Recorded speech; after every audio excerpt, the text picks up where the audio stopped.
अस्सलाम वालेकुम गाइस, नमस्ते, सत श्री अकाल guys, welcome back again to our channel Pakistani reactions. Guys, my name is Hassan Hassan. And I am Ahmad Latif. So guys, today's video title is so interesting that मतलब मुझे video start करने से पहले मुझे मतलब थंबनेल के अंदर आ रहा था कि गोवा, आपको वैसे टाइटल बता दूं पहले कि why Goa does not celebrate independence day on 15th अगस्त.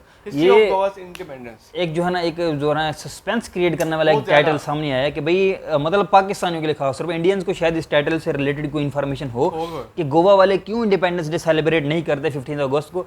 तो इनका क्या सीन है, मतलब इनकी कोई दुश्मनी है इंडिया के साथ या क्या सीन है. तो ये ओवरऑल मैं देखता हूँ उनका बीच काफी मशहूर है, उनके हाँ यार वो सनबर्न फेस्टिवल है वो बहुत मशहूर है. फॉरेन से लोग बड़ा आते हैं, इंडियंस लोग बहुत सर फॉरेनर्स की तो मैं कहता हूँ कि टूरिज्म के लिए अट्रैक्शन की पॉइंट ही वो है कि बीच उनका जो है ना गोवा का काफी फेमस है.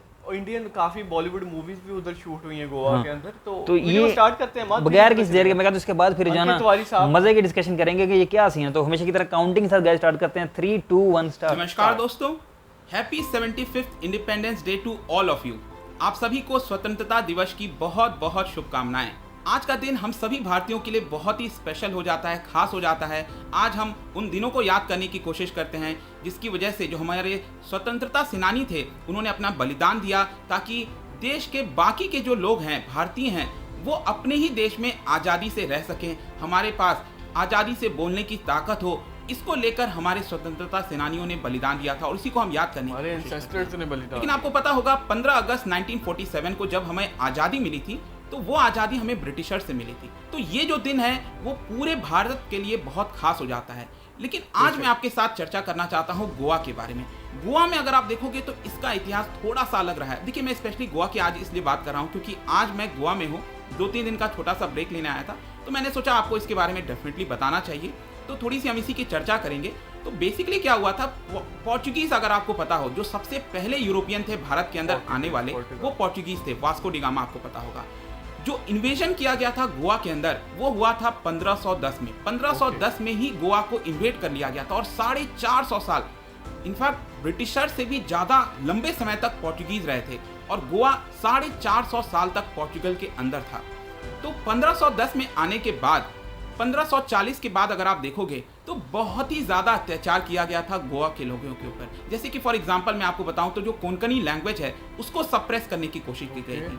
जो हिंदू पीपल हैं उनके जो रिचुअल्स हैं उनको सप्रेस किया गया था. एक प्रकार से आप कह सकते हो कि जो कल्चरल टॉर्चर होता है वो किया गया था लोगों के ऊपर. गोवा के जो कैथोलिक्स हैं उनके ऊपर अत्याचार किया गया था. तो बहुत लंबे समय तक जो गोवा के लोग हैं, निवासी हैं, वो पोर्चुगल के अंदर थे और उनको दबाने की कोशिश की गई थी. तो ये पूरा कार्यकाल चला था. लेकिन अगर हम इसके आज़ादी के बारे में बात करें तो 15 अगस्त 1947 को तो हमें पूरे देश के अंदर आज़ादी मिल गई थी जहाँ जहाँ पर ब्रिटिशर्स थे. लेकिन उसके जस्ट एक साल पहले अगर आप देखोगे, मैं आपको अगर डेट बताऊं तो 18 जून 1946, 18 जून 1946, ये वो दिन था जब हमारे एक और freedom fighter, I am sure आपने नाम सुना होगा, राम मनोहर लोहिया, वो गोवा विजिट पर आए थे. वो गोवा में आए, उन्होंने जब देखा जो हाल हो रखा है गोवा के अंदर, जो लोगों के ऊपर अत्याचार किया जा रहा है, इसको देखते हुए उन्होंने लॉन्च कर दिया सिविल डिसोबीडियंस मूवमेंट. जी हाँ, ये वही मूवमेंट है जो कि इंस्पायर हुआ था 1930s में गांधी जी के द्वारा लाया गया था. तो सिविल डिसोबीडियंस मूवमेंट आपका स्टार्ट हो जाता है गोवा के अंदर और इसको देखते हुए उनको अरेस्ट कर लिया जाता है. लेकिन इस तरह के मामले में अगर आप देखेंगे अरेस्ट से कुछ नहीं होगा. एक बार गोवा के लोगों के अंदर आग तो था लेकिन एक चिंगारी की जरूरत थी.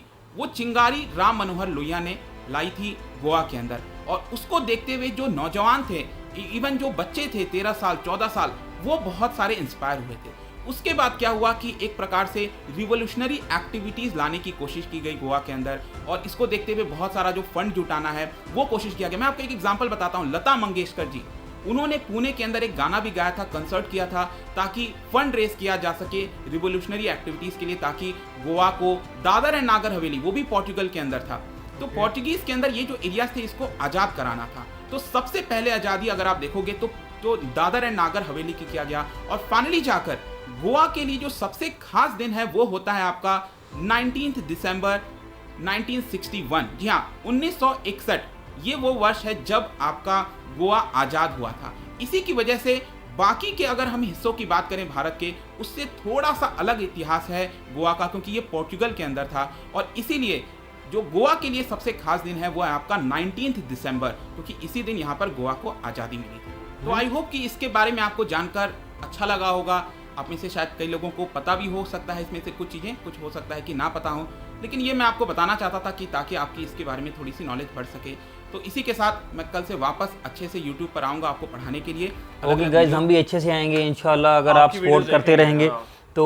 भाई ये एक हैरान कौन मुझे बात पता लगी है कि गोवा जो है वो इंडिया के भी बाद आज़ाद हुआ है। हाँ एग्जैक्टली ऐसे है कि इंडिया के बाद 60s में आज़ाद हुआ। वही ना, अभी तो हमने मतलब हमारे माइंड में तो यही है कि गोवा जो है एक करीबन कितना बना है, 14 to 15 ईयर्स ऑलमोस्ट। 47 के बाद 1961 19 दिसंबर 1961, तो ये बनता है। तो ये तो हैरान कौन बात है, क्योंकि यहाँ पे किसी को मतलब कोई इमेजिन भी नहीं कर सकता कि गोवा इंडिया से सेपरेट रहा। तो मतलब 1961 तक जो है वो पुर्तगाली जो है इस पे राज करते रहे। और अंग्रेजों से इंडिया को जो आज़ादी मिल गई थी 1947 में, लेकिन गोवा अभी भी आज़ाद नहीं हुआ था। और आज़ादी ऐसे कि 100 ईयर्स तक मतलब अंग्रेजों ने राज की है। हाँ, और पुर्तगालियों ने 450 साल से 450 साल राज 450 ईयर्स यार। और ये हैरान, उन्होंने फिर जुल्म ज्यादतियां करना शुरू कर दिया। 1510 में इन्वेजन हुई थी, मतलब वास्को डी गामा के अंडर सारे पोर्टुगीज आ गए थे। उसके बाद 1530s के अंदर ये जो है ना जुल्म और ज्यादती वाला जो सीन है वो स्टार्ट हुआ। वो जुल्म और ज्यादती और उनका जो रिलीजन है उसको दबाने की कोशिश की गई, उनकी जो लैंग्वेज थी उसको सप्रेस करने की कोशिश की गई कि उनकी लैंग्वेज ही बाकी ना रहे। मतलब इस किस्म के जुल्म किए गए जो अंग्रेजों ने भी मतलब सोचे नहीं होगा इंडिया के ऊपर करें। अंग्रेजों ने इस तरह कोई काम किया नहीं, बट किया है। हाँ, इतना नहीं किया कि जो है ना हिंदी लैंग्वेज को तबाह कर दें और रिलीजन को तबाह करने की वो कोशिश करें, ये उन्होंने नहीं किया।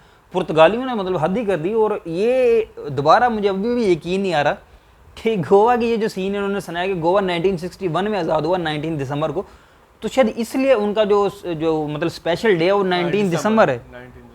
ठीक है, और लेकिन अभी फिलहाल वो इंडिया के अंडर है, इंडिया का हिस्सा है। तो मेरे ख्याल से 15 अगस्त को भी वो सेलिब्रेट करते होंगे और 19 दिसंबर को भी शायद करते होंगे, क्योंकि 15 अगस्त को तो कंपलसरी है, क्योंकि हर मतलब है तो हिंदुस्तानी में से अब, तो उसको तो वो करते होंगे मेरे ख्याल में। तो शायद 19 दिसंबर लेकिन उनके लिए एक अलग से मैं कहता हूँ दूसरी आज़ादी का 3 अगस्त स्पेशल डे होगा। तो ये नहीं होगा मेरे ख्याल से कि Goa does not celebrate independence day 15 अगस्त। करते होंगे मुझे लगता है यार।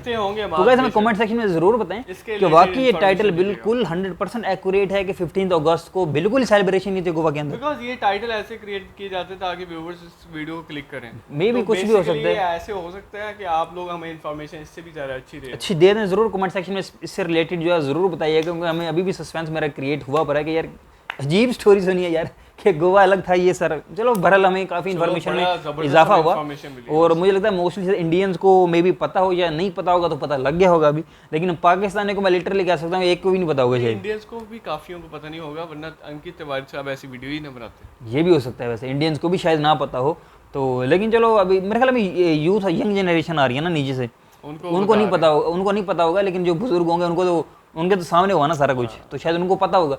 तो बस इसी में मेरे ख्याल में वीडियो को एंड करते हैं। लेकिन ये मज़े की और इंटरेस्टिंग वीडियो थी यार, मज़ा आया लेकिन ये वीडियो देख के ना।